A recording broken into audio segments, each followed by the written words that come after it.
Friends, the CSR guidelines were replaced by the NVGs. The NVGs made way for the NGRBCs, all just within a decade. A decade which brought with the culture of non-financial reporting. The BRR and the now recently rolled out BRSRs. All these developments have been made holding to the goal of ESG and even further ESG reporting. To deliberate further on this topic and provide their valuable opinions, I would like to open the house for our technical session 2, ESG reporting. Our valued panelists for the day, CSP Murli, Director Legal and Company Secretary, Nestle India Limited, CS Dr. Akhil Prasad, Director Country Council India and CS Boeing India Private Limited, CS Ajay Kumar Jaiswal, Head Compliance IIFL Home Finance Limited. I request all of you to please be on stage, sir. And I would request CS Praveen Soni ji, Central Council member, to assist them and escort them. We have another panelist, Sri Shankar Venkateswaran ji, Advisor, Corporate Sustainability, Social Development and Adjunct Faculty IICA, who will be joining us virtually. I would now request CS Praveen Soni ji to welcome our guests and introduce them.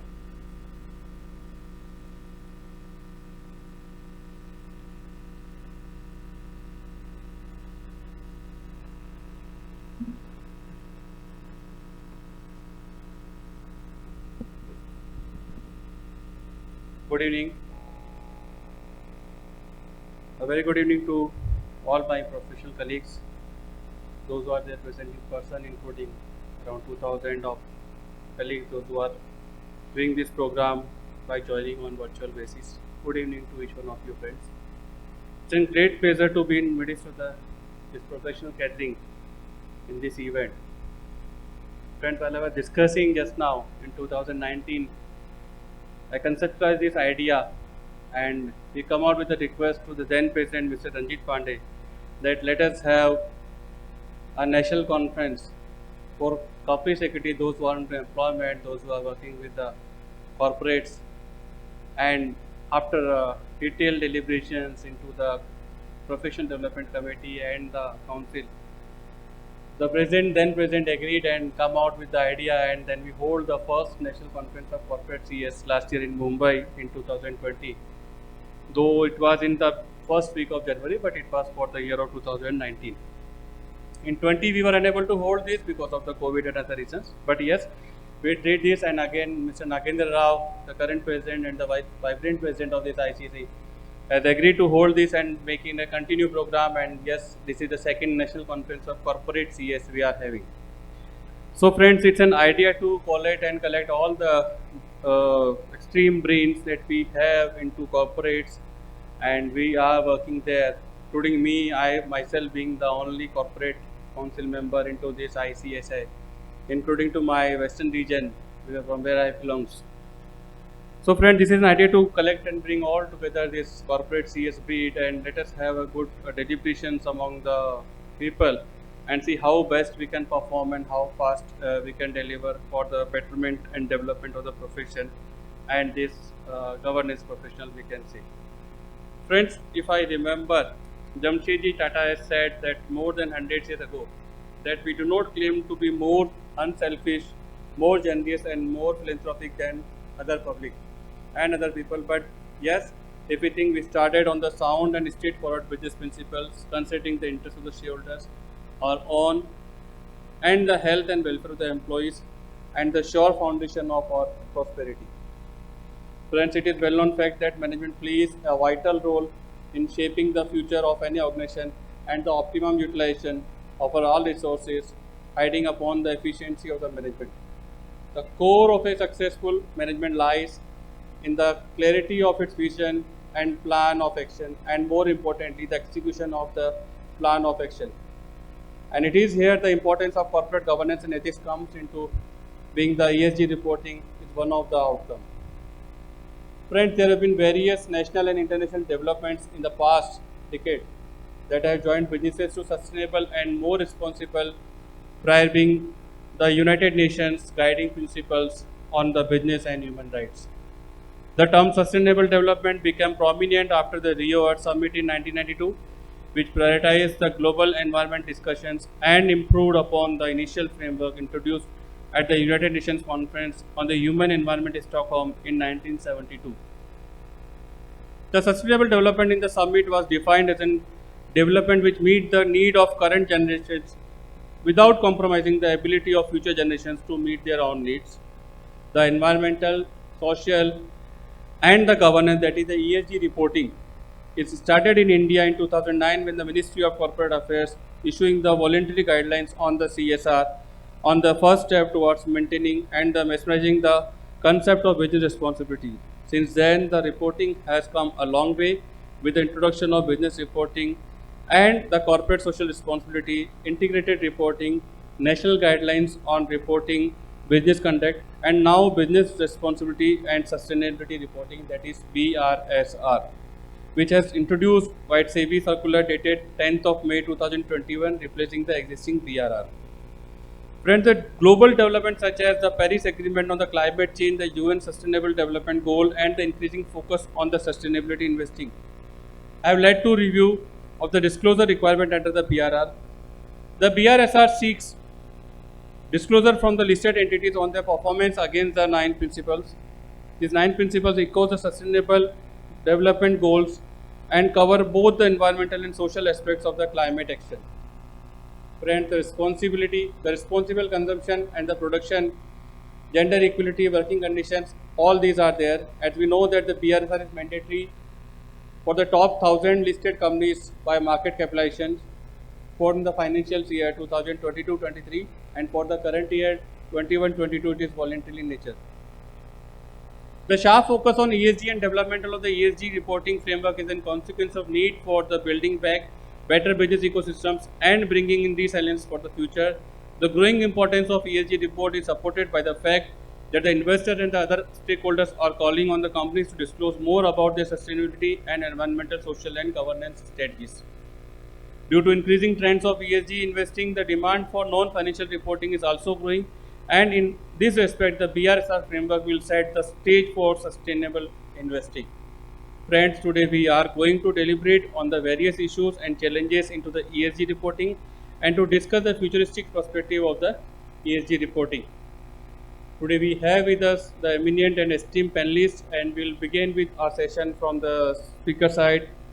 Mr. Ajay Kumar Jaiswal will be deliberating upon the concept and overview of the ESG reporting. Mr. B. Murli, who will deliberate and elaborate upon the business responsibility and reporting. Mr. Shankar, who is joined virtually, will speak on the future perspective of ESG reporting. Dr. Akhil Prasad will throw light on the international perspective. I welcome you all, sir, on the second technical session of this second National Conference of Corporate CS. Before starting the session, I would like to briefly introduce you about all the speakers of this session. Mr. Ajay Kumar Jaiswal is the Head Compliance and Company Secretary of IIFL Home India Finance Limited, a fellow member of the Institute and law graduate, and also hold MBA degree from the University of Delhi. He is having 20 years of careers, having worked with IIFL, Deutsche Postbank, Edelweiss, and have significant experience in the field of BFSI, compliances, governance, ESG, and internal control. Welcome, Mr. Ajay, on behalf of ICSI. Shri Shankar Venkateshwaran, currently a part of the founding team of eCube Investment Advisors. Mr. Shankar has previously been the head of the sustainability of the Tata Group, presently the chairman of Oxfam India and CSR Trust for the SDGs in India. A distinguished alumni of IIM Calcutta, and Mr. Shankar is a visiting faculty to various business schools. He is also serving as a Grantham Ambassador on the Grantham Centre for Sustainable Futures, University of Sheffield, UK. Welcome, sir. Mr. B. Murli, CSB Murli is a fellow member of the ICSI, CFA, associate member of CMA, and a law graduate, and is the General Counsel and Company Secretary of Nestle India Limited. He is having over 35 years of professional experience, and he was among the founder member of the Secretarial Standard Board of the ICSI, and is also a member of the FICCI Corporate Law Committee and CIA National Committee on Regulatory Affairs. Welcome, Mr. B. Murli. And the last one, And I would say the good luck for me because he was the speaker into the first National Conference of Corporate CS also, my dear friend Mr. Akhil Prasad. Akhil is the country council India and company secretary with Boeing International Corporation over the 20 years experience in an in-house council. He is a doctorate in law and commerce and a non-practicing solicitor of England and Wales, a persona with legal expertise in India, UK and US. Dr. Akhil is Vice Chairman and Advisory Board Member to the Corporate Council Committee of the International Bar Association. Akhil has also been nominated as a member of the Advisory Board of the UNGC, nominated to be included among the top general counsels in India by Forbes India and the top 100 in-house counsel by the Business World of 2020. Thank you very much, friends. Now I'll open the session and would like to invite the speakers one by one to deliver their session. Thank you so much. So before we begin this session, I would request you to present the Angvastram and planter to our guests, CS Ajay Kumar Jaiswal.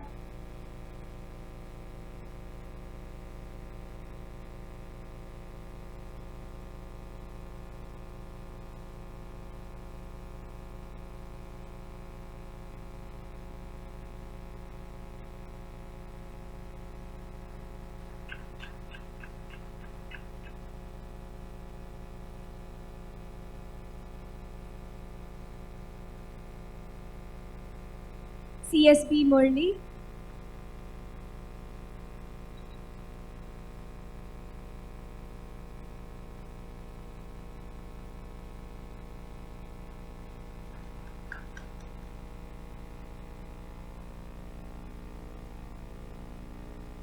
CS Dr. Akhil Prasad.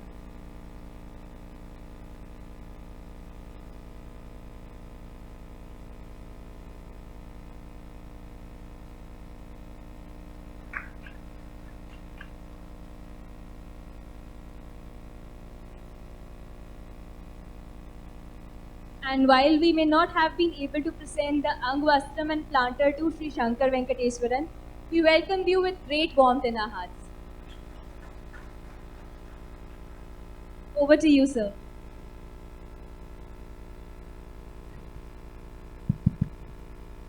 Friends, as we have started with the tone of this session and we have deliberated upon how and to what extent this is going to be an important factor for we people is concerned.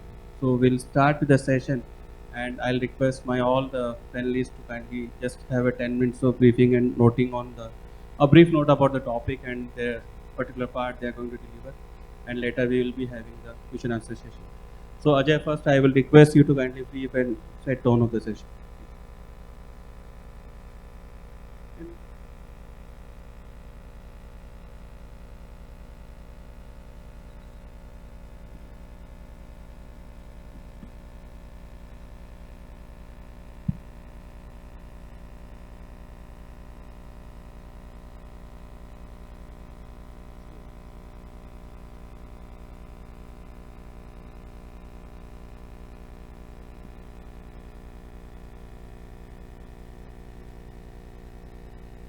Good evening, everyone. So, first of all, thank you, ICSI, for a topic which is very relevant and timely, even for ESG. So, the way we have been witnessing all these climate changes all over the world and in India also, and recent one is the Chennai flood that we see, right? So, time is now, and that's why I'm saying that topic is very relevant. Right? And before starting the concept and overview and discussing about it, I just would like to mention that how I, as a corporate secretary, corporate company secretary, was introduced this concept of ESG. So it's around 2-3 years back when we started getting inquiry from investor side, or they got us introduced to their ESG team. They started asking a lot of questions. Okay, how are you complying on the ESG side of it? And the word compliance came with that. So technically, this came to our team, and we just picked it up. But that's how my journey with ESG started. and we started reading about it. So, and then we started, researching about it. For example, let's say, being a company, what are the prerequisites to comply with the ESG requirement? How do we go about it? How do we strategize at the board level and the other level? So this was my journey, which got into it, and then we formed a team. We created a team of ESG people. We hired people who are specialized in the subject, and then we started from there. Right. So straight away coming to the topic, the news in 2021, ESG space, Nobel Prize in Physics was awarded to these gentlemen for doing something on climate issues and creating a baseline or the creating foundation knowledge about how the Earth is getting warmed by the actions of human. So relevant for the discussion, just for the creating the context, I just put that picture. And before moving on, I would just like to say that it's not a goal to achieve, right? It's a journey, it's a dynamic process. Even the standards that we are getting globally, or as we can see, the standards in India also are getting revised year after, right? So, in that sense, it is a journey. We have to adopt it. Sooner we adopt it, better it is, because the E factor, S factor is going to impact us, our future generation as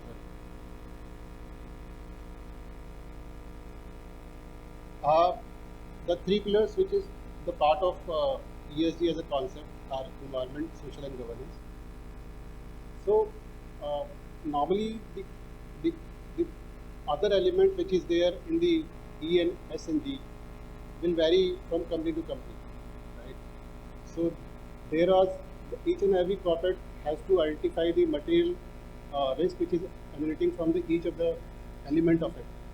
For example, company which is into oil refinery will have a material risk from the environment side, which will be different from a company which is into banking space, right? So they will have to identify the material risk which is emanating from each of the factors, and then create a strategy and policies around it. How do we mitigate those risks? So, considering the common factor, I have listed down a few of the elements. For example, take an example of environment. I can tell you about my company. We are a housing finance company, and so if you see with plain eyes, I mean, how do we impact the environment? How are we impacting the environment, right? So, and when we started looking at and started discussing internally, we found out that we are in our so normally housing finance happens that we borrow money from the bankers, investors, and then normal lending to our customers. In one of the customer kitty is giving loan to developers for building affordable, right? And when we research about it, we got to know that 40% of carbon emission are done by the building company. So that's where our eyebrows raised. That's okay, what we can do about it. That was the problem statement. Then we went ahead and then we started discussing with the various green building rating agencies in India, which is Indian Green Building Council, GRIHA, LEED, or EDGE, which is supported by Institutional Finance Corporation. So we said, okay, solution is available, because these affordable housing developers are very, very spread all over India, and unlike of the premium developers, they don't have the technical know-how and the capacity to do it. So we said, okay, there is a solution available, there is a problem. Then we designed a program around it, and we started educating them, creating awareness about if the green building to be made, then how it can do it, what are the factors around it. When we started program, which is called Photo. This was half-day program. We started inviting all the developers. We went to these 5 to 6 cities, and then when we started telling them the green building banao, visit extra paisa kitna lagega, which is the natural first question, right? And then we said, okay, now the next steps will be, without increasing their cost, how can we make still the green building, right? So then we hired technical experts in my team who are environmental engineers, who are architects, and who are energy simulation experts. So we gave them a task, okay, you have to advise developer without increasing the cost so that they build green also and then they remain affordable also.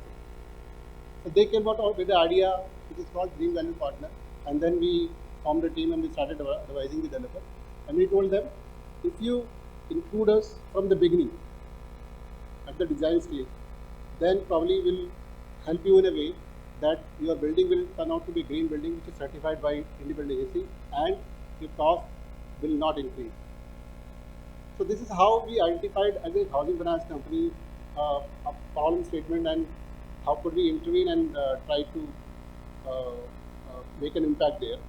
So similarly, likewise, I mean, other institution or company can take a clue from here and actually sit down and say, in your supply chain, what are the factors and who are the actors who can be adversely contributing to climate change. So this is one of the examples, and I mean there could be n number of factors. For example, one more example I will mention here. For example, let's say oil refineries companies or oil producing companies transport their oil through tankers to sea, right? And we know that they are profitable companies. But in case of any mishap, spillover in the sea, so we know that there would be billions of dollars which will be spent on the cleaning and getting it done. But what will happen to that irreversible damage that has already happened? So if you, first of all, it is very, very difficult to quantify that damage. But if you put that, or rather quantify that damage and put it in their balance sheet, so it might turn out that they become loss-making company also, right? So this was our thought, and this was the thought behind it. So likewise, each and every company can take a clue from here and maybe in their supply chain, whichever factor they can identify as a risk factor and start bidding it. Moving on to the social one. In social one, so let us say again there are some common factors like diversity and inclusion, and mind it, when the ESG requirement is, they will ask you to do much more than what is required. So if regulatory requirements say X, they will say X plus 10. So if you are only meeting regulatory requirements, they will say, okay, you are doing the which is needed, right? And they say no, you have to, that is a baseline case, you have to go above it.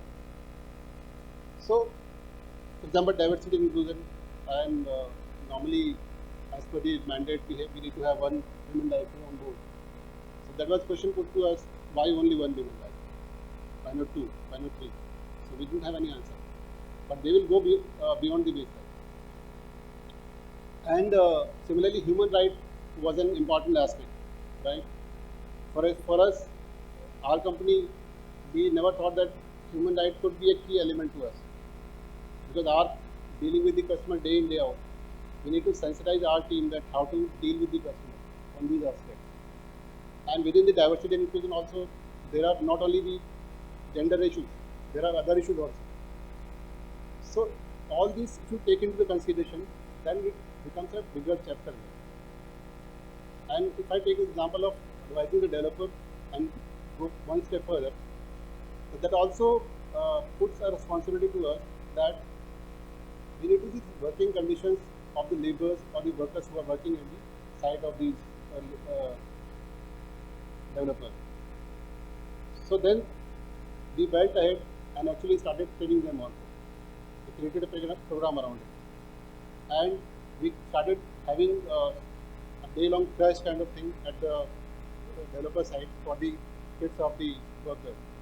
We started training their female member of their family so that if their employability can be increased.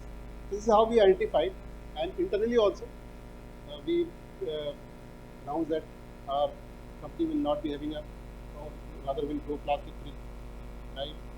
So this is how we gradually, picked up the risk out of it and then started addressing it. Governance, we all know that because we company secretaries are considered to be champion of the governance of sector, but there also they will go beyond the baseline. And as Sunil Saab has quoted that sustainable development is development that meets the needs of present, but without the not the expenses of the future generation. So now coming back to the drivers of ESG. So which are the key drivers which are actually now getting importance and forcing corporates to do the ESG compliance. First and foremost is the investor. So invariably you speak to any investor globally, they will have a ESG team and they will again go above the baseline and whatever you're doing, they'll say, okay, what extra you will do, right? For example, we told them that we are doing very generation plan, we have 3 items, instead of 1 more is required. You identify, you give it to us. So they will always ask for more as per their investment mandate, because they need to report it to their board, they need to report it to the outside public that they are making impact, right? And obviously the financial risk related to climate change. The example I quote about the oil spill in the sea. So what would be the damage cost of it? Who will quantify and who will bear the loss? Government and regulator is actually getting active nowadays, and maybe 2 days back, Singh Chief has also mentioned that the greenwashing, greenwashing might be the next big scam around it. So we need to be careful. The regulator has to be careful while drafting the guideline that the greenwashing is not done. Greenwashing is basically you take the investors' money and you try to show them something which is green compliant or socially compliant, but actually it is not, right? So then that would be a second problem. That will happen. Maybe there might be a requirement which will come up eventually to have the impact assessment report also. And then third is the ESG creates value.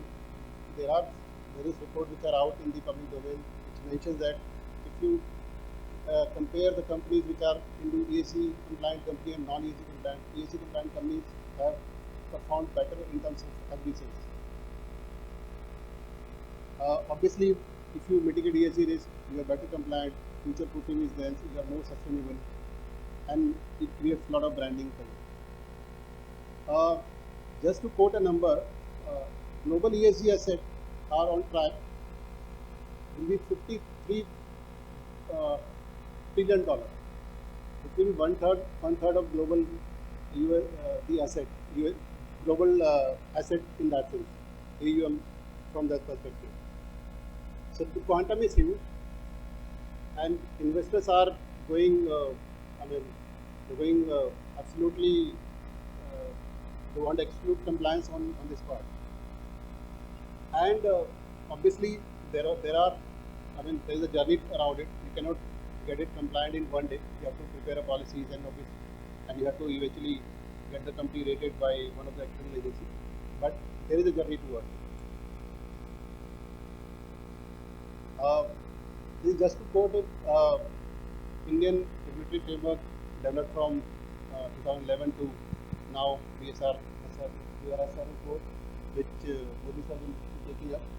And international also, there are a lot of framework which have come up, and the older one is the GRI and SASB, TCFD, depending on the what kind of activity you are doing.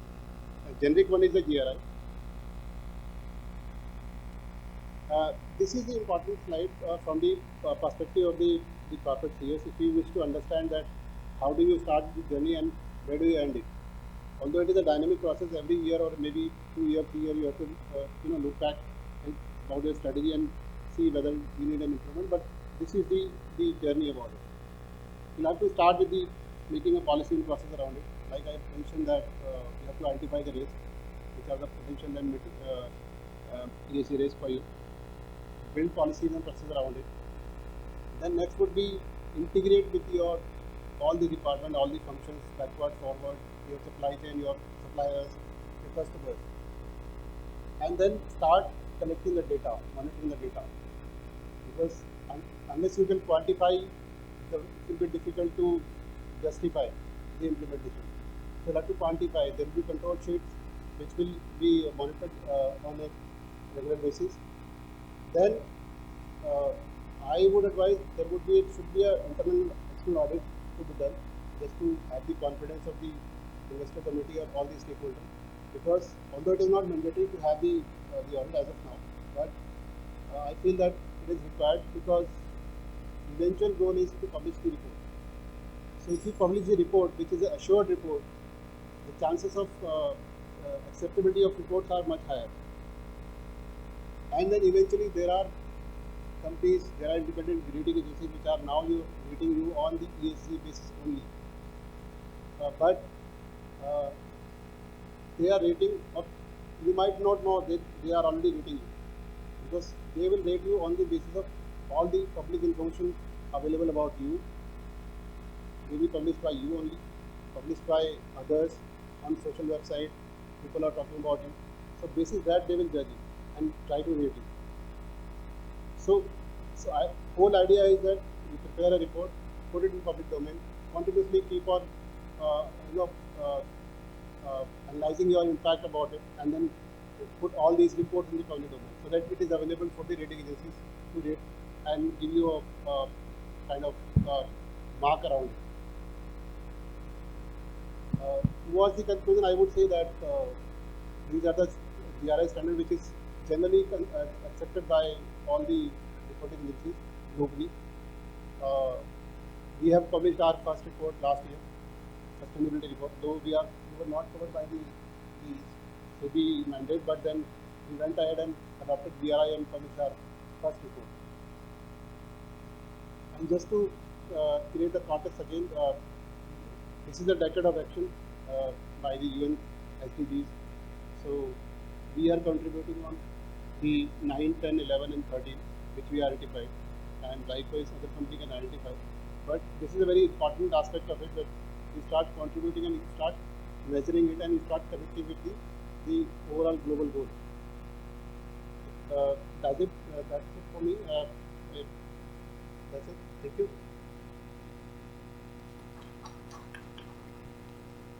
Thanks, Ajay, for giving brief about the journey and starting of this ESG into the organizations and how it can be taken lead by the companies.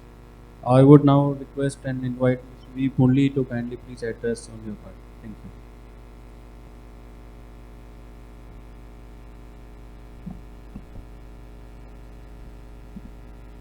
Good evening, everyone.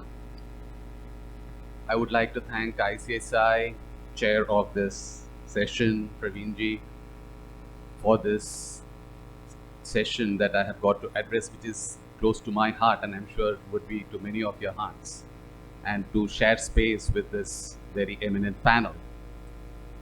If we talk about ESG, it's no longer a nice thing. It was at one time thought ESG means something good. It's, I would say, evolving to be a license to do business, literally. You have to be on the ESG journey to be able to do business. It's also for each one of us a license to live and something to leave for the future generations. So it's a very, very important thing for each one of us, not only from a corporate perspective, but also from an individual perspective. And therefore, the growing trend that we have of interest in non-financial performance and reporting that we have.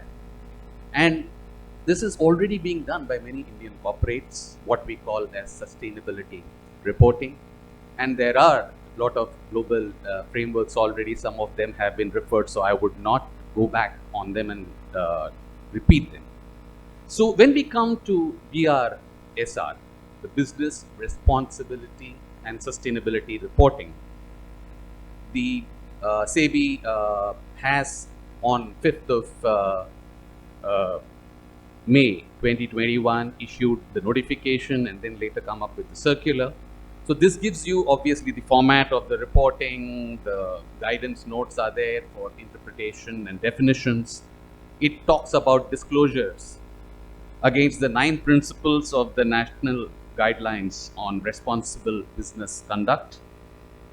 And for each reporting against each of the principles, each principle, the reporting has been divided into essential, which is mandatory. So anything which is essential has to be mandatorily reported, and what they call leadership indicator, which is voluntary, but they want you to aim for that higher goal. And obviously your ratings and all will improve if you are having more of the leadership indicators. The intention is very clear, that is there from SEBI, is to have a quantitative, first part, quantitative and standardized disclosure on ESG parameters. You have so many variety of disclosures there that unless you standardize and quantify, you can't compare. You can compare it then across companies, you can compare it across sectors. I am in the manufacture, he just said about finance. So how do you compare the two? So you need some basis to compare, or it could be even across time. How it is in 2021, how is it in 2025? And the disclosure obviously also enables all investors, again that was referred to make better investment decisions. So it could be institutional investors, and one hopes it will also come to retail investors, that they value this. We have, it also helps obviously companies engage with the stakeholders. See, when you have stakeholders or investors coming, you're not doing enough on this, or you're doing, what is your roadmap? You have an answer, you have what you're going to do, how you're going to do. So it helps you engage with the various stakeholders who are there. And the other very good thing which has been thought through, I would say, in the reporting, they are allowing for cross-referencing. If you are already reporting under some sustainability reporting format, which is internationally accepted, so you don't have a duplication. The whole report has got 3 sections. Section A, which is on the general disclosures, which is basically about the entity, the legal entity. You have section B, which is about the management and the process disclosure, related disclosure. So this is about what is the approach of the management. This is what this seeks to find out. And then you have the most important part, which is section C, which is the principle-wise performance disclosure. And I've already dealt with that. Under each principle, you will have the issue of essential and leadership parameters. Now, if we look at ESG, and all the various things, it's very interesting. Some of them again have been touched. If you look at environmental, you are talking about energy usage, you're talking about carbon footprint, you're talking about climate change, you're talking about waste management, pollution monitoring, and so on. When you talk about social issues, you're talking about employee welfare, vendor relationships. It's beyond the company. Keep it in mind. Local social welfare, clean environment initiatives, human right monitoring, and so on. And when you talk about governance, you have issues around the whistleblower policy, what are the legal practices, the political influences, and so on. So it is a very wide and comprehensive coverage that is there in this. And the other thing which is, I think, very important for all of us to note, that the implementation, they say, is from the financial year 22-23. I am sure most of the companies are already on this journey or at some stage of this journey. But let me tell you, the clock is already ticking. Why? Because many of the disclosures have to be made for the previous year, which is 21-22, and we are already sitting in November. So the clock is already ticking. So if there is action not taken, please do it on priority, because to capture all these non-financial data is going to take a huge effort if you're going to do it at a later stage. And therefore, I thought I should get into the issue of how do you approach it as a company secretary.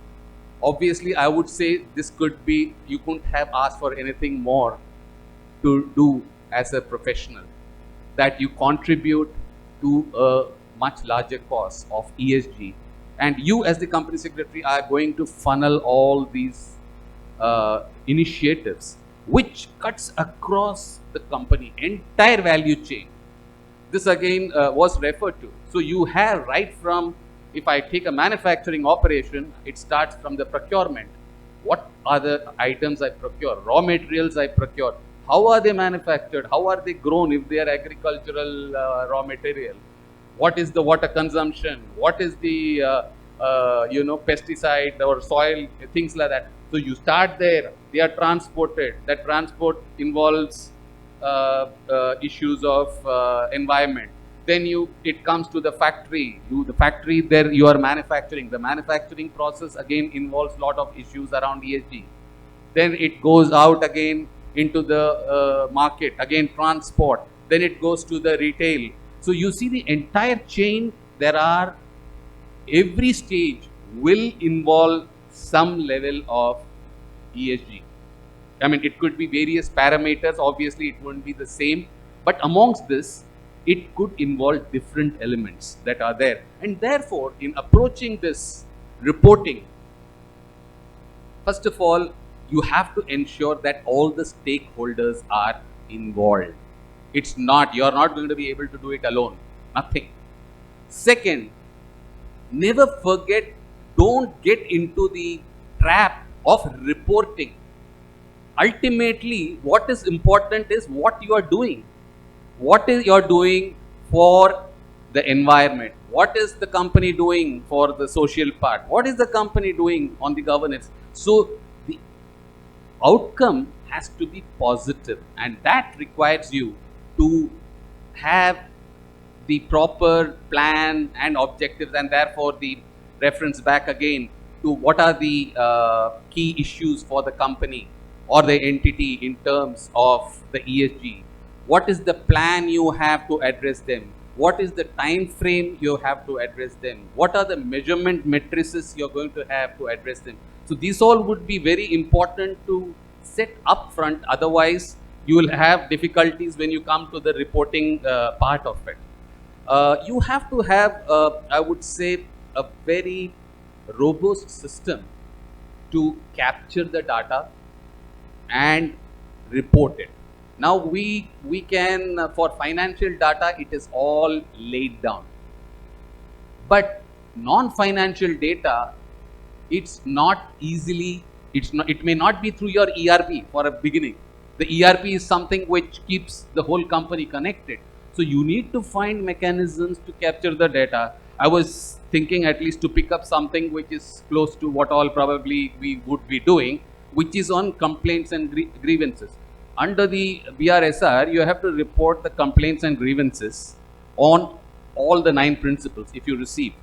But that's not it. You have to separately report it for each of the stakeholders. Now, and for each of the principles.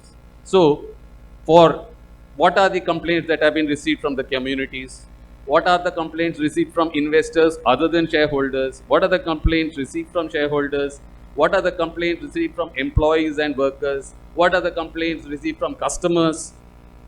What are the complaints received from value chain partners? So unless the data capture at the time of the receipt of the complaint is there, you would never be able to make this report. Just to say, so therefore every element that you see in the BRSR, there are many such elements which would require you to go beyond the ERP and outside to capture data, and all this would be auditable, so you have to be very careful in terms of the quality.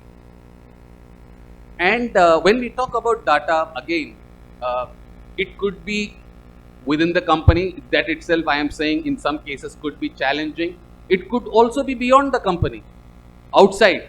So if we take about, let's say, talk about emissions, there are 3 categories of emission that are there. You have scope 1 emission, which is a direct emission from owned or controlled resources, which the entity is owning or controlling. At least you know what you own and control. If you talk about scope 2 emission, it is indirect emission of purchased heating, cooling, or your gases, things like this. Now you have to therefore from your service provider find out what are all the emissions that are involved, and the ultimate, the scope 3 emissions are those which transpires in the company value chain. Like I said, if you are talking about emissions that are made by the vehicles which have transported the raw materials to me, or which have transported the goods out of the factory, all these would come under scope 3. But I mean, you can well imagine that the SEBI has been very considerate in this. Only scope 1 and 2 are required to be done mandatorily. The scope 3 is voluntary, so it is a parameter which is not mandatory. So depending on the journey you have undertaken, you can do it. Then you have I mean, if I look at it from a purely opportunity point of view, it is a great opportunity for the corporates to show the great work they do. Because, you know, whatever work you are doing, here is an opportunity to see that you can share it with the entire world. But then, the other side, we have to all be also aware that all these initiatives don't come free. All the ESG initiatives, some of them may involve additional costs. You will find ways to be competitive in the market and still survive. Your competitor may not be doing it. You may be adopting a more stronger policy. So these are things you have to keep in mind while going in this journey. Obviously, this is something which is defined by your managements, and therefore the board definitely must be taken into confidence. Unless it is driven from the top management, initiatives like this, which involve the entire company, which involve lot of commercial issues also, would not yield the results that you would want. So therefore, this is very important that you keep it at the highest level possible, that it receives the desired attention and you know, the efficiency that you achieve in whatever you're doing. I would basically say that yes, it is a complex thing we are approaching, but I am sure this is something which is going to serve the society, the countries, everyone, each one of us very well, and therefore a journey worth for all of us to put our efforts and strength behind. Thank you very much. Thank you, Murli, for the wonderful remarks and bringing seriousness to the compliance part for the corporate is concerned, because the time has already started, as you rightly told. Friends, we do have Mr. Shankar with us, who is joined us virtually, and without taking more time, I would request Shankar to kindly address. Thank you. Am I audible? Yes, sir. Yes, sir. You are audible. Yeah. Thank you very much. I would start by wanting to thank the Institute for inviting me to be here. My apologies that I can't be physically present at the venue. I, in fact, have a hard stop at around 6:30, so I need to leave because I have some other meeting in Noida, which I have to get to. So I will try and be very quick and brief.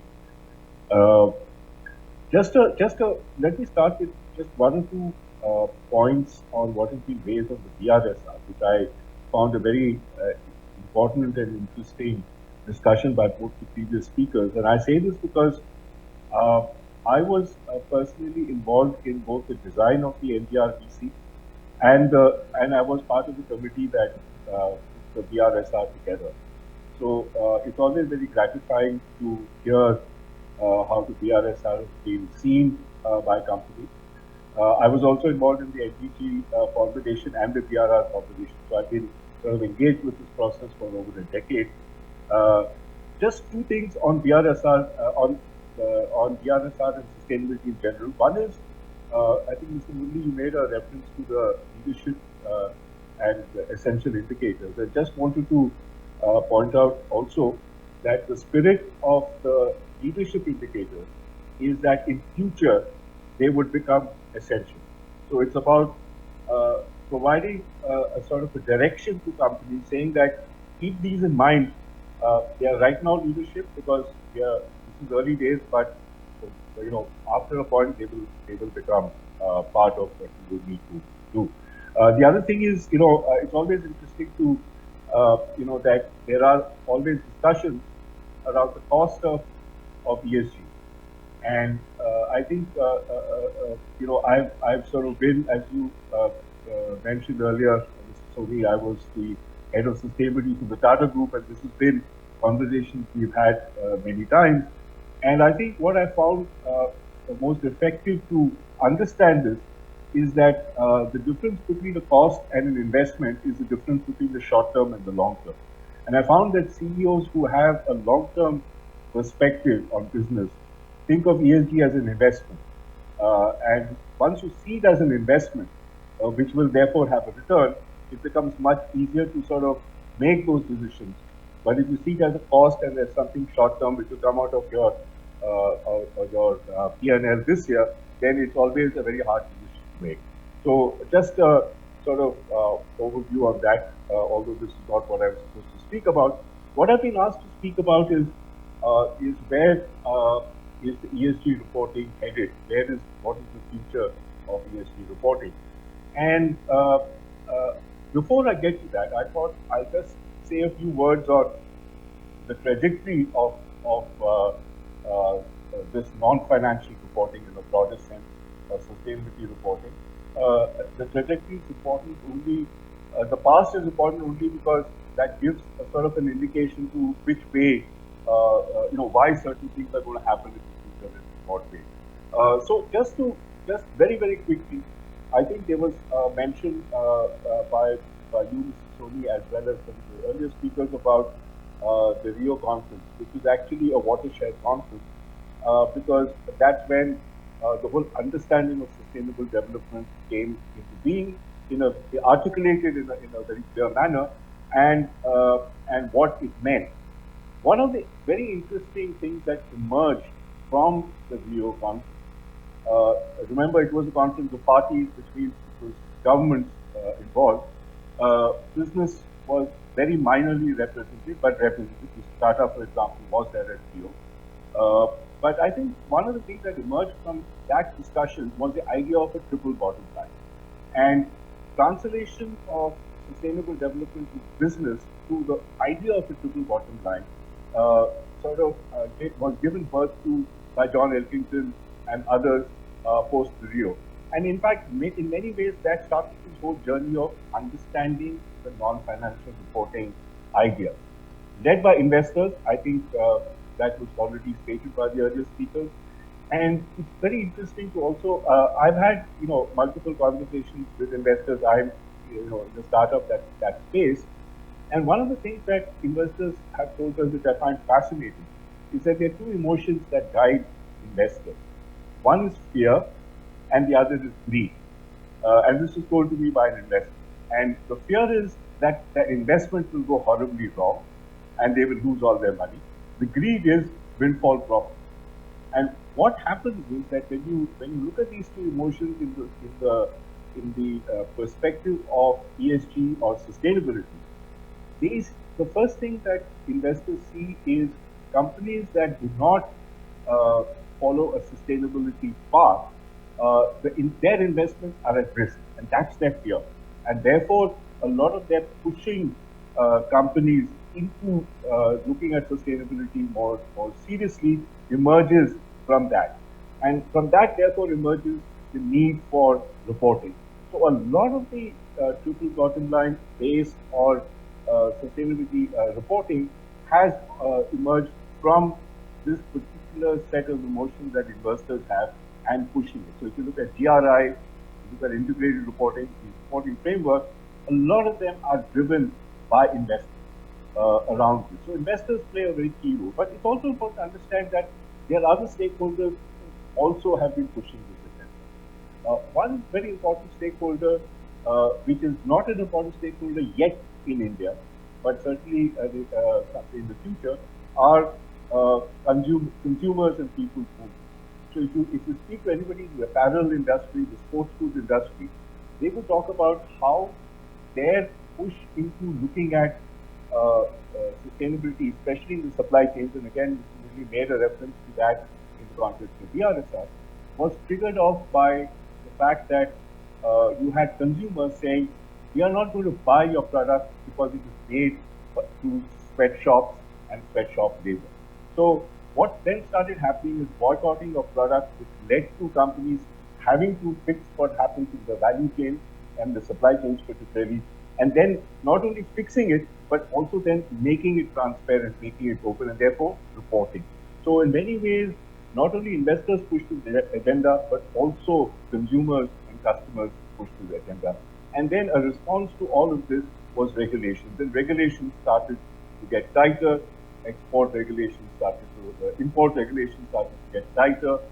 You, for example, now have the Modern Slavery Act in the UK, which means that any goods that come into the UK from anywhere in the world have to comply with that. And so there is a lot of compliance burdens around these regulations which started coming. So in a sense, the beginnings of the non-financial reporting are certainly post 1990, post Rio, but they started gaining a lot more ground in the last decade, the decade of the 2010. So from 1990 to 2010, you had a whole sort of a lot of discussions around the issues, and that started giving rise to a lot more thinking around what kind of transparency, what kind of disclosures should companies be talking about.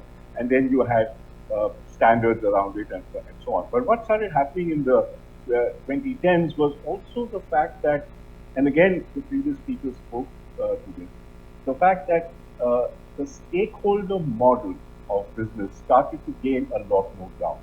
So Milton Friedman's whole proposition that it's only the shareholders you have to worry about and everything else is not the company's business, that started to weaken significantly in the last decade.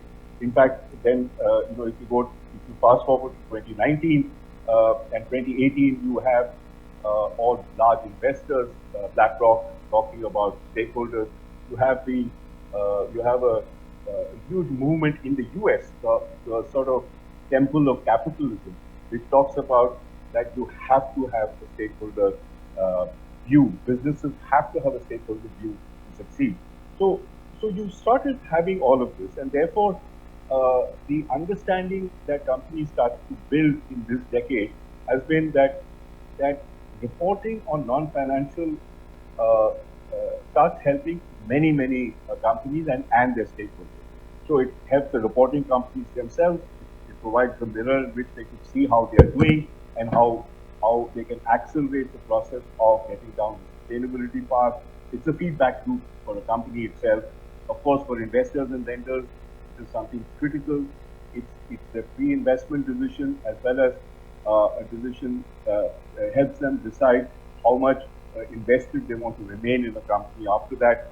Policymakers, of course, because you want a lot more hard data around which you can build policies, whether it's climate change. So you have these 5 commitments that the Prime Minister announced, COP26.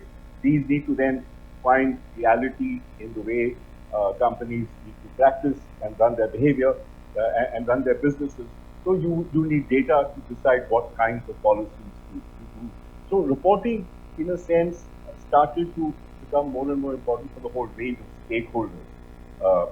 And then you had these spurt of reporting frameworks, which again people have talked about. Just to say that there are 2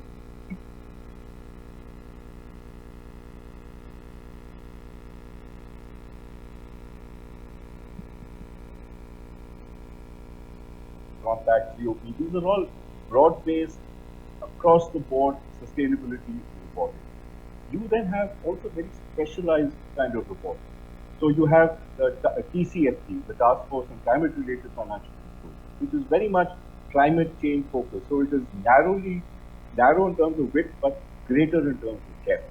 CDP, the Climate Disclosure Project, of which I'm currently the head of, we again are very focused on climate. We don't go into all the other.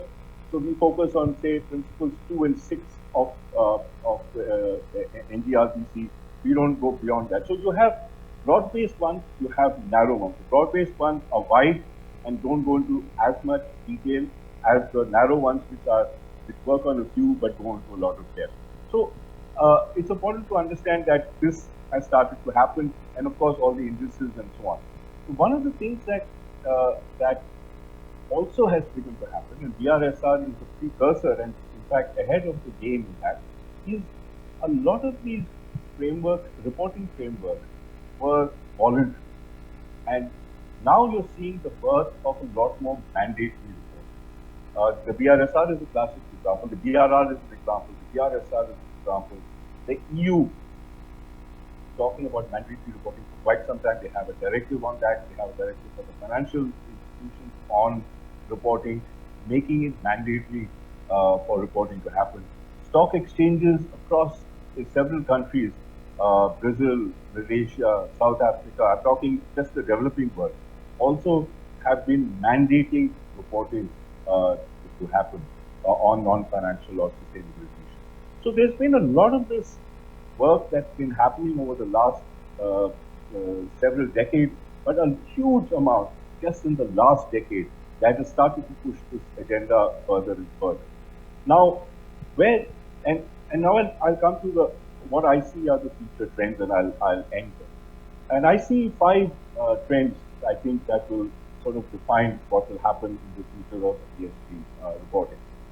One is that, and this is a big problem for most companies, is the multiplicity of reporting frameworks. Right? You have so many of them, and everybody is sort of, companies talk about reporting burden. I remember in the committee on BRSR, we spoke to a lot of companies, got a lot of feedback. And one of the things that kept happening was there are too many reports for us. So one of the things that I see happening is that you're going to have some sort of a consolidation or a comprehensiveness around reporting that will happen. It's not going to happen overnight. It's going to take a long time, but it is going to happen. And what are the signs of that? You see SASB and the International Integrated Reporting Council, they have merged into something called the Value Reporting Framework.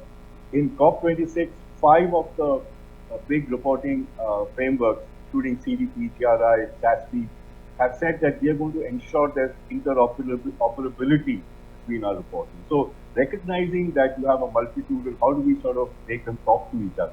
That's starting to happen. The IFRS is in the process of setting up the International Sustainability Standards Board. So you see a lot of attempt to sort of find a comprehensive and certainly interoperable set of reporting, sustainability reporting frameworks. And that's going to happen. I don't think we're going to find the holy grail of one single reporting framework. I think that's going to be very difficult to happen, but there is going to be a lot of consolidation and interoperability. So that's one trend that I see going forward. The second trend that I see going forward is a greater and greater integration between what we're calling the non-financial and the financial. Integrated reporting is the first serious attempt to do that. So what integrated reporting does is to try and put a value to the impacts that businesses have on the 6 capitals to form the integrated reporting framework. So it is trying to say, look, companies can no longer externalize either the costs or the benefits of their impact on society and the environment. We need to put a value to that. That needs to get incorporated into the P&L, and that's going to start happening. So there's going to be a lot more of this integration piece happening going forward. And I dare say that by the end of this decade, you will probably not have a separate financial and non-financial. You have one kind of a report which sort of covers, which also brings in the financial impacts of what we are now calling non-financial. So that's the second thing. The third trend I see is more and more mandatory reporting. And I think the BRSR is we are a leadership, in that sense, a leadership country when it comes to sustainability reporting. BRSR is seriously out there, and I think there's going to be more and more. And there are advantages of mandatory reporting without a question. It enables a level playing field. All companies will have to report. It defines the indicators on which you need to report, so there is a lot more sort of understanding and predictability around it. You end up having comparable data, which helps not only the company, it helps investors, it helps the policy makers, because you can you can see all the companies in the same sector. If you have, if they're reporting on the same parameters, you have a sense of what is the norm, what is the standard, who's doing well, is my investing company doing well, what more needs to happen. I as a company, what do I need to get better at what I'm doing? It sets those benchmarks. And of course, the fourth thing about mandatory reporting is that the reporting becomes reliable. Companies sign off on a mandatory reporting. The board signs off on a mandatory reporting. So they make sure that the data that they put out is actually real, it is valid.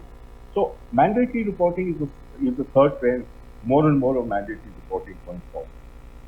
The fourth trend that I see is a lot more of sectoral reporting will happen. Right now, all these frameworks are kind of universal in nature. They are agnostic to the sector. But then, as I think Mr. Jaiswal said at the beginning, materiality is important. What is material for one sector is not necessarily material for the second sector. So you will have to build frameworks which reflect what are the material issues for each sector. And so you will move from universal to sectoral.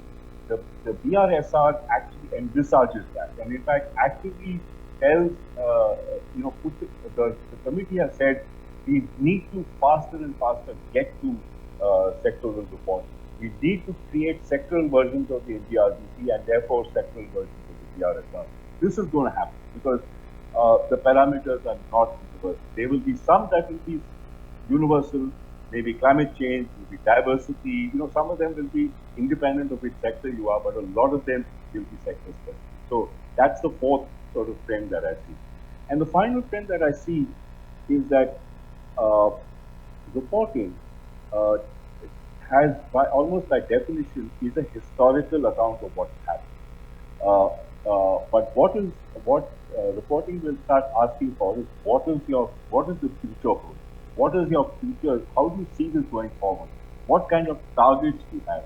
What are the risks and opportunities that you're seeing that might come out of sustainability issues?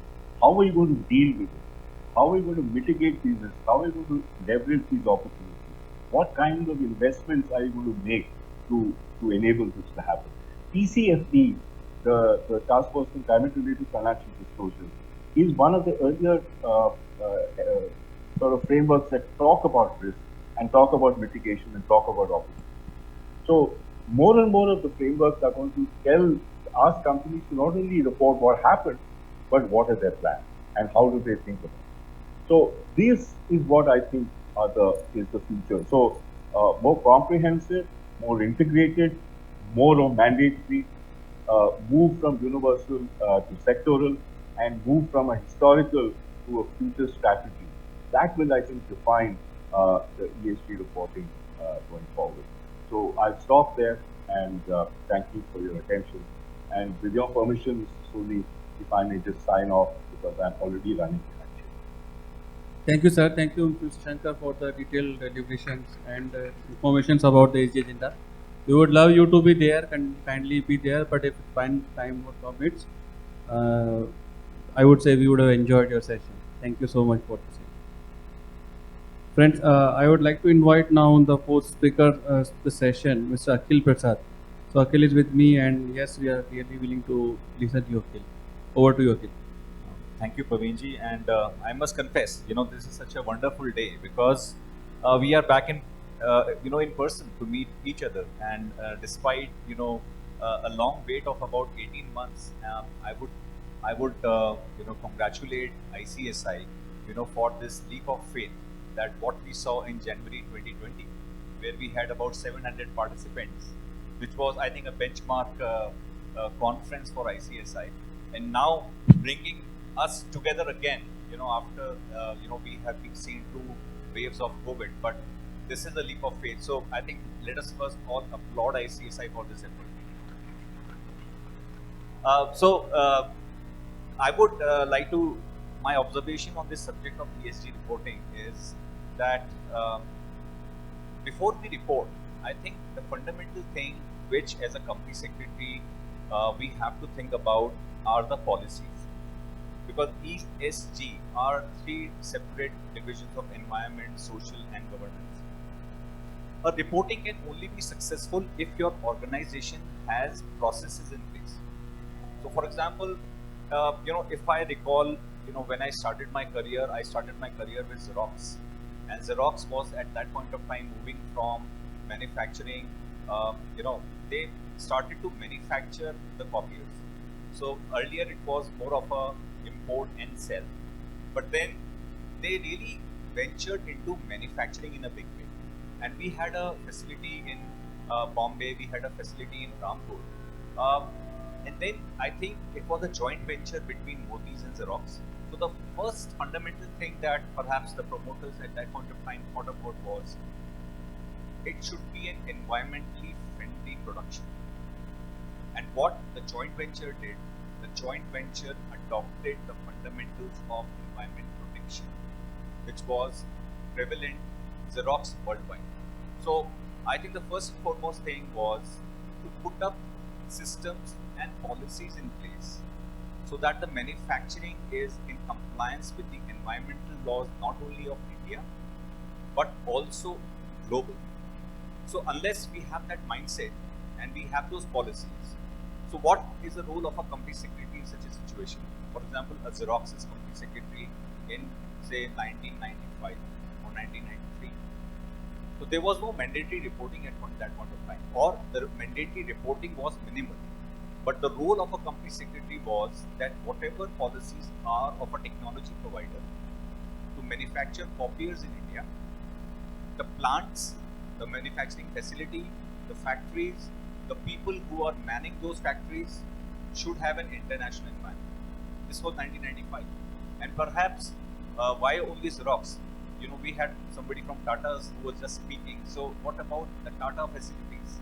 I think they were the first ones to set up manufacturing in India, and they were the ones who wrote the labor laws for this country. And that is where they thought about what should be the well-being of a worker who is working in a factory. So I think first and fundamental the thing that we have to all think about is what should be the policy of the organization. So Xerox in that point of time was migrating from manufacturing for importing to manufacturing, and the first and fundamental thing as a company secretary for us was to implement those manufacturing capabilities.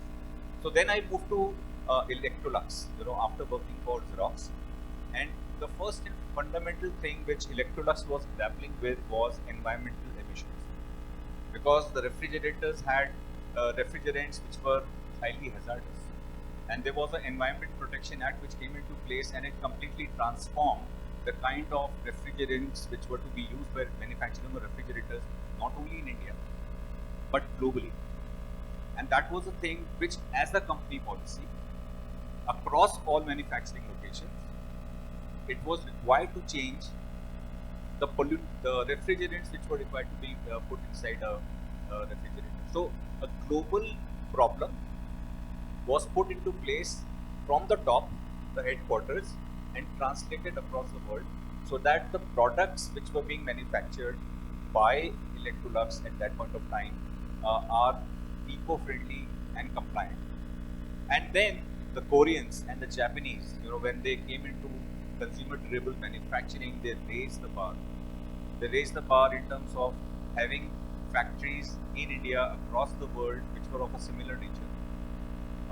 So most of you would have remembered that the factories of the 80s and the 90s and the corporate offices were very different. So if you were to go to a factory, I think the environment, there were no air conditioning, the factories were very, very basic. The focus was perhaps on profit maximization and reduce the cost. But at that point of time, I think it was felt that reducing cost means you compromise on the safety and the environmental conditions in a manufacturing facility. But I think all that changed. So if today you were to visit a manufacturing facility of Nestle, so perhaps a manufacturing facility of Nestle will be as good as their corporate office in Gurgaon. So that was a fundamental shift which not only Nestle brought about, but I think all organizations thought about that an environment which has to be provided to the people who are working in a manufacturing capability has to be world class. And it is it. So what happened that time? That when the manufacturing facilities were being made, the architects are coming from US, architects are coming from Europe, and their manufacturing facilities across the world in the same look and feel and design. So that is a policy of the organization which was implementing this work. Then I moved over to General Motors, and General Motors had a manufacturing facility at Halol in Gujarat. We used to have environmental audits because it was a global practice of General Motors that why they were number one and why they are number one is because of their processes that they follow on the automobile manufacturing. So they had put up a policy in place that wherever they would have a manufacturing facility, the auditors will go and visit each facility to see whether the factory is safe. So they had a lot of focus from environment point of view, but they raised the bar to the safety of employees who are working at the factory. And I remember having participated in those audits, and where we used to go to Halol, our head of manufacturing, our HR, our environmental specialists, along with the auditors, they used to have a long list of compliances. And so remember, nothing was required to be reported. It was a process which the organizations globally are following to ensure that they are contributing to the benefit of the manufacturing facility. And then in today's parlance, I'm working with Boeing, and in Boeing, they recently published their first sustainability report. And the report by our chairman, the first thing that he has said very proudly is that all manufacturing facilities of Boeing have already implemented a net zero on carbon emissions. So if you would have noticed that we had there was a global conference in Glasgow. So some countries have said that the net zero would be achieved by 2030, 2040, 2050, 2060, 2070. But corporations have been able to achieve a net zero. It's not only Boeing, I think there are several, that they have already been able to achieve a net zero, even today. And that is where, I would like to, leave a thought with you, all of you, that to achieve the goal of ESG, should not there be an active participation of private sector and public sector and the government sector? For example, if we are talking about that Yamuna being polluted even after so many years, and the Chief Minister is trying to clean it, why should it be a job of only the Chief Minister to do it? Whether that environmental hazard, and I was completely appalled when we saw those pictures of Chhat Puja being conducted in a foamy Yamuna. And after so many years, after so much money has been gone in cleaning Yamuna, it is still, the problem has not been resolved. So, as a corporation, we will implement the ESG because we have the resources, we are taking care of our environment, we are taking care of our products, we are taking care of our services. It's easy to implement an ESG because we have processes in place, and those processes, when they are in place, it is no rocket science to report them. So no matter what Indian regulation, American regulation, European regulation, for a corporation may mandate that this is what you have to report, those reports can be easily generated because you have built processes which are above the requirement of law. So for example, labor laws of this country. I think our pay practices, our terms of employment, our benchmarks in factories on compliance with environmental law, dealing with people, is something which is above the minimum labor requirements of every country or environmental requirement of every country. And then it does not become difficult for you to report what processes have been adopted. I think the challenge only comes on companies, where the focus has been only on profit maximization. And they have not thought about the impact of environment. They have not thought about the impact of people, because perhaps they feel that we are in an industry where we can maximize profits without thinking about our people. But those times and such kind of mandatory reportings look like a mountain for those companies who have not set up processes. And that is where our role as a company secretary comes forward. I think it is our responsibility to do a benchmarking assessment of our company and then go to the board that this is now a law, but even if it were not to be a law, this is the better thing to do as a good corporate governance. But perhaps, I think either our voice is not being heard or the management has own vested interest. So one of the very interesting things on ESG, what Boeing has adopted, is called SSL. Seek, speak, and listen. And that is a part of our sustainability report. So this is a fundamental change that the organization wants to bring about in a way we deal with people. So we seek inputs from people. For example, the General Counsel of Boeing India, which is me, I have a right to, the management will ask information from me. For example, we are manufacturing or we are constructing a campus in Bangalore where we have engaged a vendor. And why we have engaged a vendor? Because we are not a construction company. But that does not mean that I do not have a complete control of my supplier in terms of whether they are paying overtime, whether they are paying national festival holiday, they are complying with those regulations, or provident fund social security violations. I, as a company secretary, has a right to demand that diligence from my supplier. And that is what I call an ESG. And if I am not, if the audit results of which I am the chairperson, if the audit reports are not good, it is my responsibility to take it up to the senior management and tell them that this is the problem. So they will see, I will speak, and they will listen. And then we will act. And that is the very, very core principle of sustainability. Your sustainability program will never be successful unless management is receptive to seeking the problems. You have guts to speak up, and they are listening to you. And if either of the three fail, I think the ESG process will fail. So, to sum up, I think from an international point of view, I do not think that there is anything in India which is less or above the global practices. I think whatever literature you see, whatever literature you read, one thing is constant, that India as a country is extremely receptive to the best practices in the world. Whatever law you may see in India, we are signatories to almost all the treaties and conventions.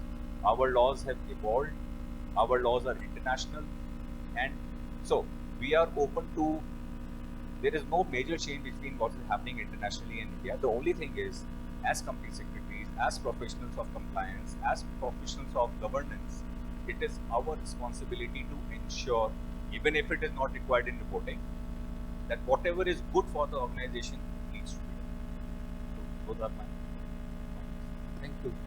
Thank you, Akhil, for the wonderful respect on the topic. And the one thing which I really like is you will speak and then the management has to seek and then they have to listen.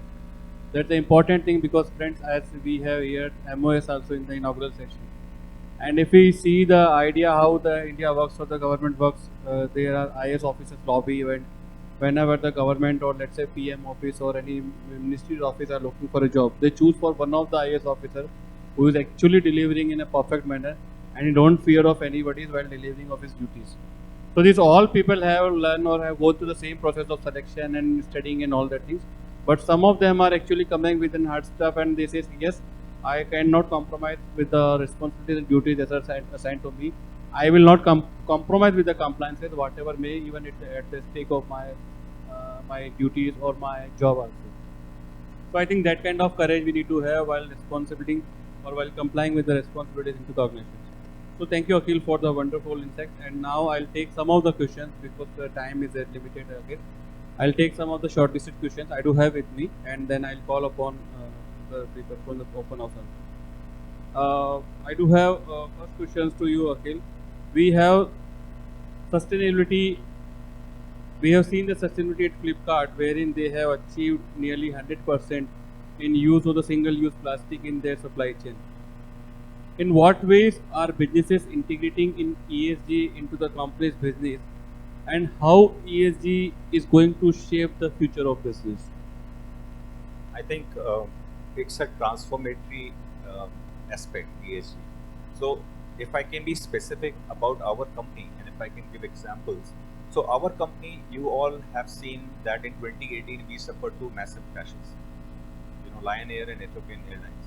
And unfortunately, it led to a complete ban on the 737 MAX. So there were two things which we could have done. We could have put blame on the pilots who were flying the plane, but that was not to be, because it can never be a situation that we did not do anything wrong, you did wrong. So what happened was it transformed our organization. Despite the fact that 60% of our revenue was stopped for about 2 years, we continued to maintain very strong relationship with the FAA, which is the regulator. And we improved and demonstrated to the regulator that not regulator in US, but regulators across the world, that why our planes are safe and what are the changes that we are willing to make. Because there was some concerns about the trust and confidence that the customers started to have in the planes that we were manufacturing. We had to be very, very candid. And the candid was that yes, this has happened, but we will regain the trust of our customers. So the pledge was that we have to find a way and build the trust. So we faced prosecution in the US and we emerged stronger. So now, today, after a ban of 2 years, we demonstrated to the regulators across the world that why this plane is still very, very safe. So that is one. The other thing which is important is manufacturing a plane requires many, many parts and components.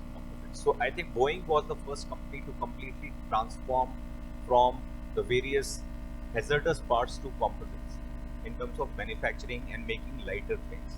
The third important thing was the transformation of engines, because engine contributed to a lot of pollution and we needed to make better engines, better fuel efficient engines. So I think that entire landscape on ESG has to be in the focus. And today's world looks upon cleaner products, better products, which are better from a safety point of view, from a health standpoint of view. And if you ignore these alarms, I think it's going to create a very serious dent on the reputation of the organization. Correct. My next question will be to you, Murli. In your address, you mentioned about that trigger is on and we need to do the compliance and the year is already there. So when we have seen that it's an applicable again on the 1,000 listed companies, but let's say if the companies are preparing for the ESG compliances, so what would be the first ESG agenda for the companies in 2020-22, so that they can comply with the ESG requirements, as well as the mechanism that they need to bring in to ensure that they are ESG compliant? Obviously, the main agenda will be whatever is relevant to your specific corporate or sector. But I see an opportunity, which is that because of the COVID, everywhere now we are getting into a work from home or a hybrid model of work which is there.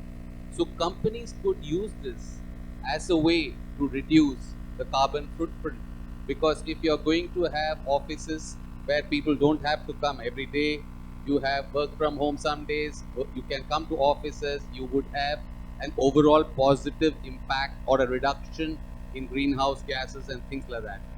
In terms of the other side, which I would say, I think companies would be taking good care if they pay attention to cyber security. I think everything now is online, and we are moving at a pace which is very, very fast. So this is an issue which should be on the risk side, where there should be mitigatory plans. Thank you. Ajay, I would just extend this question to you and at a broader form. See, when we see the ESG is very much on the agenda of the board and right now, and so more on the agendas of the CEO. So it is basically more strategic issue nowadays, and some companies are just taking or they are talking about the ESG while some companies are already in execution process and they are doing it much better. As a value creation strategy for the next 4 or 5 years, how are sustainability and technology going to impact the business? So for next 4 5 years, as a value creation, because as I mentioned in my initial remarks, that there are data which are suggesting that if you are a ESG compliant company, then you'll be performing better in all the sense. Right? There are ESG index companies which are there, and obviously already if you see already a lot of rating agencies are rating you. But having said that, ultimately, as other co-panelists have also mentioned, that having the policies and involving the board at the top level, like how we did in our company, as I mentioned, that we have publicly sustainability report and everything. Now we have gone ahead and formed the ESG committee, specialized ESG committee, which is consisting of 2 independent directors, and one of them has an experience of working with an institution like World Bank in this same area of ESG, training in fact all over the world. So buying the concept and having the policy around it and identifying the risk for the company and working towards it, reporting will happen, because if you start executing all those policies and processes, reporting will happen. That's part and parcel. But unless and until you buy that from the management side, you buy it from the board side, and buy it from all these stakeholder side, it will not happen. Once that is done, because ESG, in a way, you are mitigating a lot of risk which is emanating out of it. So when you mitigate risk, by that very means, actually you will be ahead of other companies or other corporates. So if you are mitigating risk which is non-financial also, in the sense financial risks are being managed already, then you are covered from all angles, and from that perspective, you are more sustainable among your peers. And even if you talk about the competition, I think competition is also taking it up. So that way, you have all the stakeholders, including the customer, now will be asking about it. And if you take the holistic picture around it, I mean, all the supply chain end to end, if you will be compliant with financial, non-financial, and other part of it, and board and the ESG committee or whatever committee you have, they buy it. So in that sense, your next 4 5 years will be more sustainable, more future-proofing will be done, and obviously you can increase your brand value also.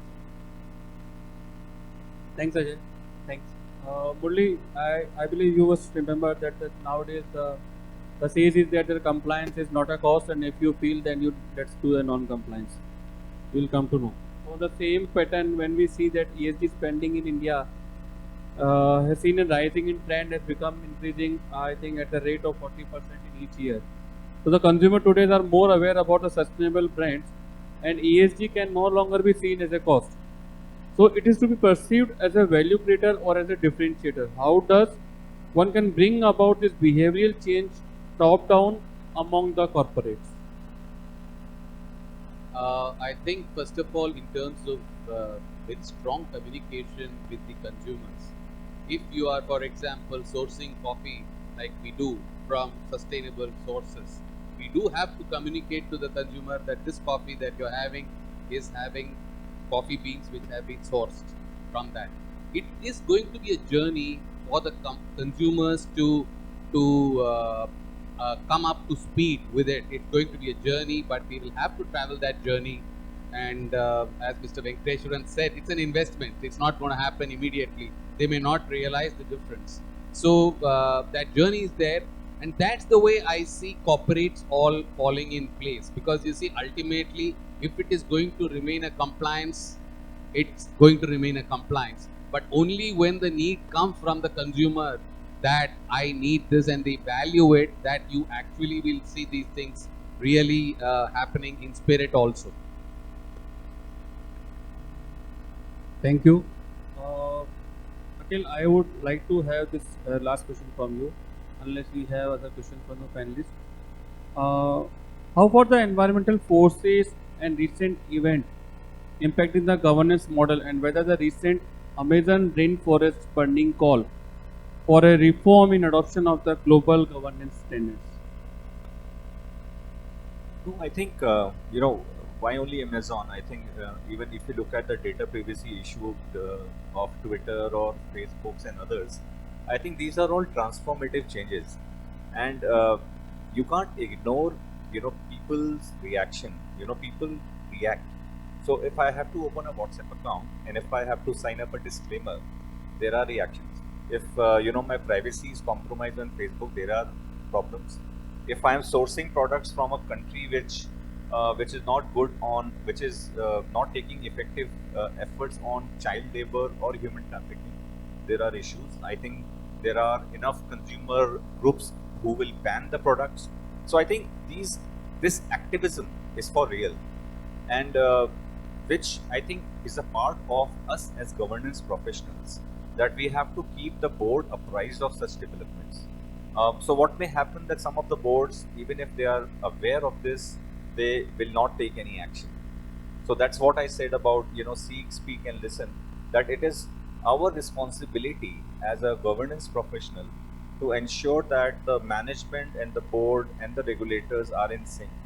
Because remember, as a student, what we learned of ICSI, CS is in between, is somebody who is between the entire organization. It is the soul of the organization, and as a soul of the organization, it is our responsibility to keep that conscience alive. And if the conscience is alive, I think you will ensure that the management listens to you and take action. Thank you. Thank you, Akhil. Looking at the time scarcity, we have taken up the questions. Yes, please. Can you provide the mic? I am Amit Jain. Good evening to all. Actually, I'm having some small basic questions. First of all, which authority impose or regulate the ESG reporting, or it is just mandatory? Second one is, to which companies it is mandatory in India and worldwide? And third is, who is required to sign the ESG report in the company? And fourth one is, ESG report submitted to whom? By which manner it is submitted, like the CSR?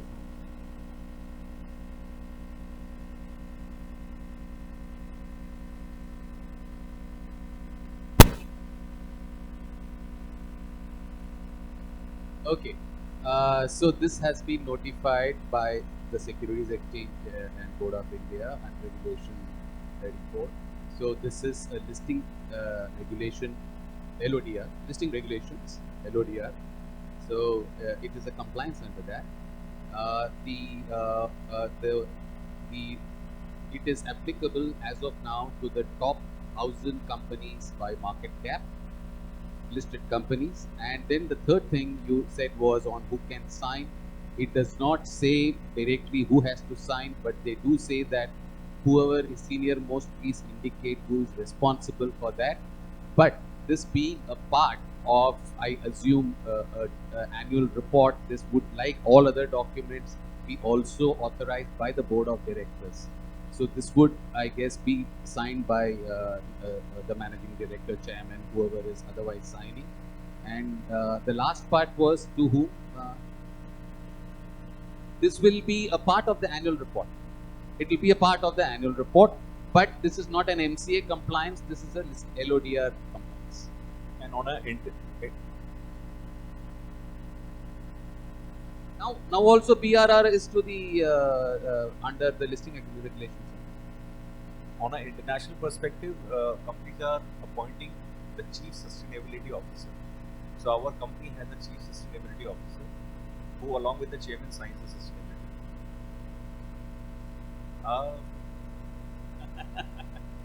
Perhaps an engineer who is knowledgeable about the products, aviation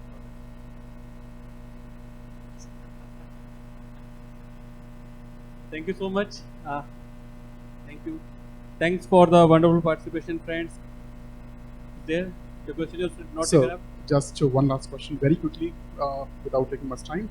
Sir, we understand that there are numerous reporting requirements which has emerged because of launch of BRSR, and why some of these requirements are very, very simple to understand and fill, but some require some degree of estimation or approximations. So while the company secretary is filing the annual report along with the BRSR disclosures, do you advise them to get them rated or audited or ESG audited before they are presented, or you want to take a self-reliance or self-certification? Since it's year one, it's very important to set the baseline, and probably next year things would take a reshape. Thank you, sir. I would say, depending on your internal control systems, the confidence that you have on your reporting. If you have good confidence, you could work with self-certification. If you are not very sure, go for external certification. Right, sir? Thank you so much. Thank you so much. Thanks to all the friends for being participative, and I believe, sir, abhi we are losing for the time. Chairman sir ka request sir. Please deliver the mic. This could be the last question.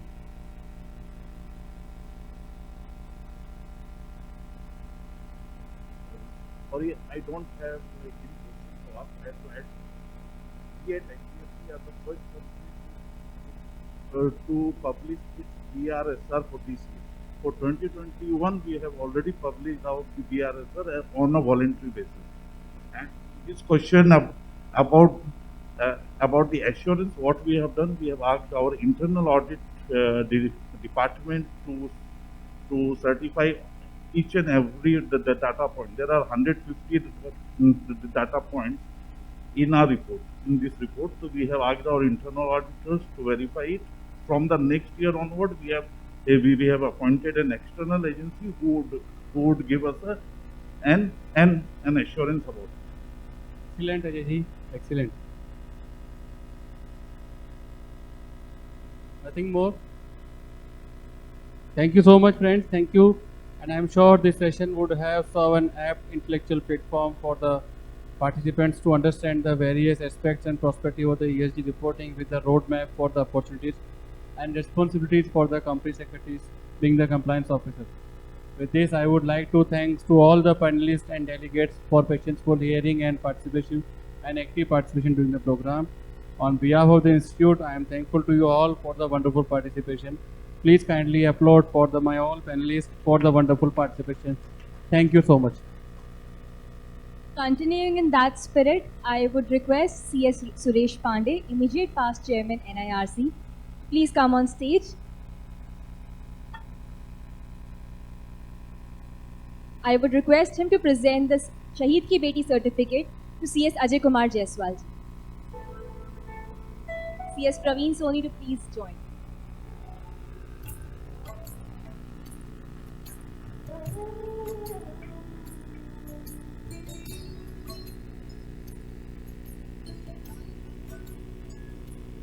I would now request CS Himanshu Harbola